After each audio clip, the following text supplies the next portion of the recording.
नमस्कार, SPT news में आपका स्वागत है। पेश है 6 दिसंबर बुधवार दोपहर 3:15 बजे राजस्थान की 15 बड़ी खबरें।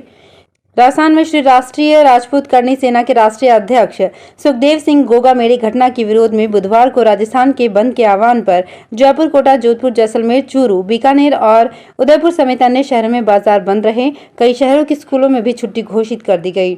श्री राष्ट्रीय राजपूत करणी सेना की ओर से बंद का आह्वान किया गया है। इस दौरान भीलवाड़ा स्टेशन पर मदार उदयपुर जाने वाली ट्रेनों को फाटक के पास ही रोक दिया गया। इससे ट्रेन करीब 15 मिनट तक खड़ी रही और समझाइश के बाद ट्रेन को रवाना किया गया।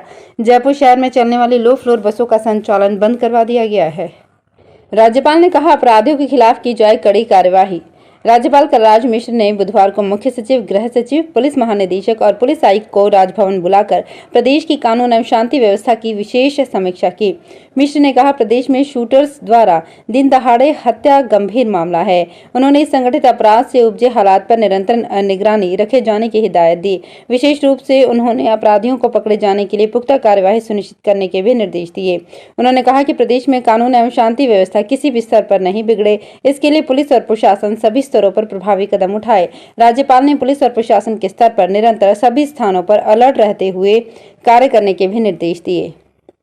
राजस्थान में विधानसभा चुनाव जीतने वाले सांसदों राज्यवर्धन सिंह राठौड़, दिया कुमारी और किरोड़ी लाल मीणा ने इस्तीफा दे दिया है। राजस्थान में भारतीय जनता पार्टी की सरकार बनेगी, ये तो 3 दिसंबर की मतगणना के बाद साफ हो गया, लेकिन मुख्यमंत्री कौन होगा, इस सवाल पर अब तक सस्पेंस बना हुआ है। वसुंधरा राजे, गजेंद्र सिंह शेखावत, बाबा बालकनाथ या दिया कुमारी समेत कई नामों को लेकर अटकलों का दौर चल रहा है। कुछ नेता दिल्ली में अपने लिए गोटी सेट कर रहे हैं, तो कुछ राजस्थान में विधायकों से समर्थन जुटा रहे हैं। मंगलवार शाम पीएम मोदी और भाजपा अध्यक्ष जेपी नड्डा व गृह मंत्री अमित शाह के बीच राजस्थान, मध्य प्रदेश और छत्तीसगढ़ में नए मुख्यमंत्री को लेकर लंबी बैठक चली। राजस्थान में पिछले 5 साल से कानून व्यवस्था को लेकर अशोक गहलोत शासन पर सवाल उठते रहे। विधानसभा चुनाव में गहलोत का शासन चला गया और अब भाजपा की नई सरकार का गठन होना है। सरकार के गठन से पहले ही जयपुर में दिन दहाड़े हुए दोहरे कांड ने कानून व्यवस्था को लेकर फिर से सवाल खड़े कर दिए हैं। जयपुर शहर के वीआईपी इलाके श्यामनगर में घर में घुसकर सुखदेव सिंह गोगामेड़ी मामले में कानून व्यवस्था की धज्जियां उड़ा दी गई। इस कांड ने पुलिस के खुफिया तंत्र और सुरक्षा इंतजाम की पोल खोल दी। पिछले दिनों राजस्थान में हुए विधानसभा चुनाव के दौरान कानून व्यवस्था एक बड़ा चुनावी मुद्दा था। प्रदेश में लगातार बढ़ते रहे अपराधों को लेकर भाजपा ने सत्ता पक्ष कांग्रेस को घेरा। पिछले 5 साल में हुए गंभीर अपराधों को लेकर सरकार पर सवाल उठाए गए। देश की सबसे बड़े इंजीनियरिंग प्रवेश परीक्षा जेईई मेन के आवेदन की लास्ट डेट खत्म होने के बाद जिन विद्यार्थियों ने आवेदन के दौरान कोई भी गलती की थी, उन्हें सुधारने का एक अंतिम अवसर दिया है। विद्यार्थी 8 दिसंबर तक आवेदन के दौरान हुई गलतियों में सुधार कर सकते हैं। जेईई मेन जनवरी परीक्षा, जो 24 जनवरी से 1 फरवरी के मध्य 16 शिफ्टों में होनी है। विद्यार्थियों के लिए करेक्शन के लिए किसी तरह का कोई भुगतान नहीं करना होगा। जोधपुर के चोमू थाना क्षेत्र के कनोडिया पुरोहितान गांव में सरपंच पर आपसी रंजिश के तहत हमला करने का मामला सामने आया है। घटना मंगलवार रात की है। सरपंच अपने घर से गांव की तरफ जा रहे थे, तभी रास्ते में बदमाशों ने सरपंच की गाड़ी रुकवाई और मारपीट की। सरपंच देवी सिंह ने बताया कि वो रात को अपनी कार में मूंगफली फसल के पैसे लेकर गाँव की तरफ लौट रहे थे, तभी रास्ते में सामने से आए बदमाशों ने उनकी गाड़ी रुकवा दी, गाड़ी में तोड़फोड़ की और उन पर हमला कर दिया। वे उनके गले में पहनी हुई सोने की चैन और फसल बेचकर आए 10 लाख रुपए भी लूट कर ले गए। टोंक में विधानसभा चुनाव खत्म होने के साथ ही बिजली के बिलों में करंट दौड़ने लगा है। खास बात यह है कि ये बिल उन उपभोक्ताओं के आए हैं जिनके 100 यूनिट भी नहीं निकले हैं। इनके 50 से 70 हजार रुपए के बिल आए हैं। वार्ड नंबर 11 के मोहल्ला चूड़ीगरान में रहने वाले कई लोगों के सामान्य यूनिट उपभोग के बावजूद 50 से 70 हजार से ज्यादा का बिल पकड़ाया गया है, जिसे देखकर मजदूर पेशा और सामान्य वर्ग के उपभोक्ता हैरानी में पड़ गए हैं। अब इनमें से रुपयों को कम कराने के लिए बिजली निगम के अधिकारियों के चक्कर लगा रहे हैं, तो कई उपभोक्ताओं ने बिल वितरण करने आए कर्मचारी से 50 से 70 हजार रुपए देखकर बिल ही नहीं लिए। कांग्रेस नेता मोहम्मद एहसान ने बताया कि 2 दिन पहले मोहल्ले के करीब 25 से 30 घरों को बिजली कर्मी ने 50 से 70 हजार रुपये से ज्यादा का बिल सौंपा। ये देखकर सभी हैरत में पड़ गए। अखिल भारतीय आंगनबाड़ी कर्मचारी महासंघ की ओर से विभिन्न मांगों को लेकर दिल्ली में 11 दिसंबर से धरना प्रदर्शन किया जाएगा। धरना प्रदर्शन की तैयारियों को लेकर आंगनबाड़ी कर्मचारी संघ के प्रदेश अध्यक्ष इंदु बाला चौहान के मार्गदर्शन में जगह जगह बैठकें हो रही है। राष्ट्रीय स्तर के धरना प्रदर्शन में भारत के सभी राज्यों की आंगनबाड़ी कर्मी शामिल होंगी। फोर्ब्स की 100 सबसे पावरफुल महिलाओं की लिस्ट में 4 भारतवंशी महिलाओं ने भी जगह बनाई है।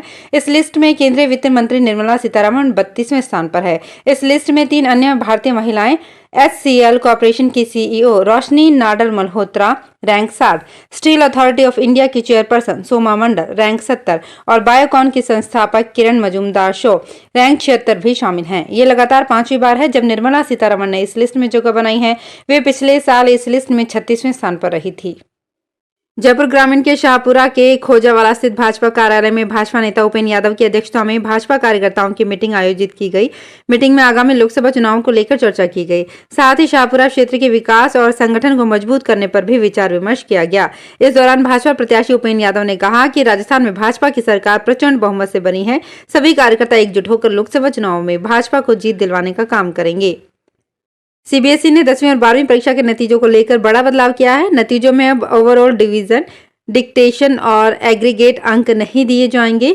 साथ ही आने वाली अंक तालिका में परसेंटेज भी नहीं होगी। विद्यार्थियों को अपने पेपर के अनुसार ही अनुमान लगाना होगा कि कितने अंक आए हैं। ये NEP 2020 के अनुसार बदलाव किया गया है। ये नियम भारत की सभी सीबीएसई स्कूलों के लिए मान्य है।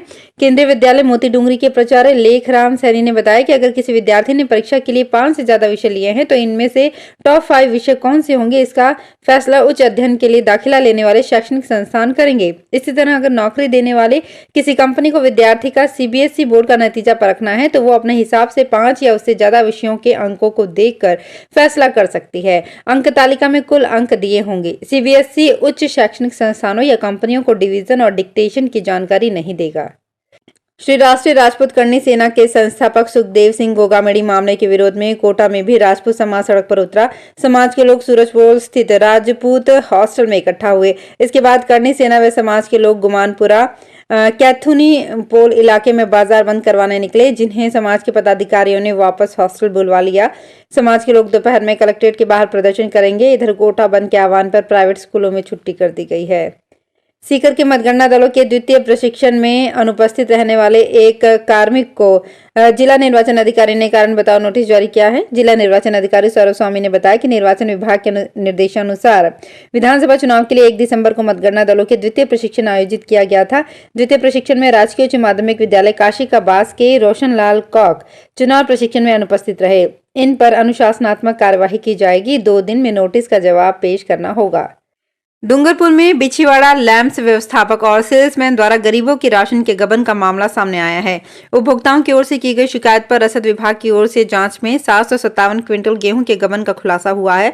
विभाग के नियम से गबन हुए गेहूं को जमा नहीं करवाने पर व्यवस्थापक और सेल्समैन के खिलाफ बिछीवाड़ा थाने में मामला दर्ज करवाया गया है।